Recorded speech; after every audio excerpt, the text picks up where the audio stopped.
Today's kitchen tip is how to measure flour.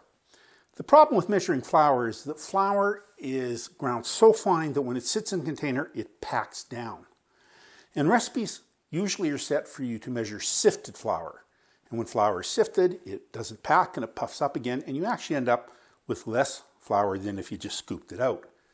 So just to do a little experiment, what I've done is I've measured some scooped out flour that wasn't sifted, and there's 33 grams of flour if you don't sift it.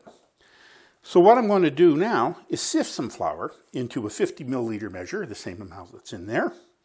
And you just pour some flour into your sieve and shake it over your measure on a plate so you can catch the flour that misses.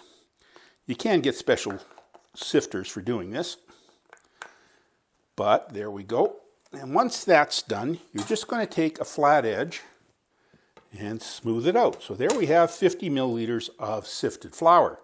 And let's see how much it weighs. It only weighs 28 grams, or 5 grams less than the 33 grams of the just scooped out flour. So there's quite a difference in the amount of flour. Now, it's a real pain to have to sift the flour and make all this mess. Fortunately, there's a simpler way, and that's just weigh the flour to begin with.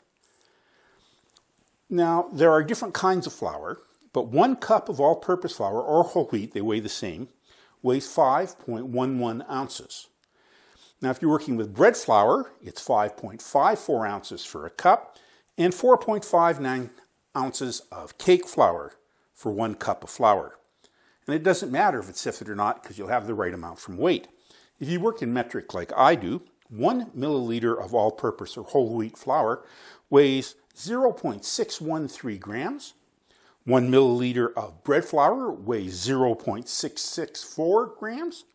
And 1 milliliter of cake flour weighs 0.550. So if I want 250 milliliters of all-purpose flour, I just multiply 250 times 0.0613 and then weigh out 153.3 grams, and I will be right on without sifting. That's today's tip from the Old Fat Guy.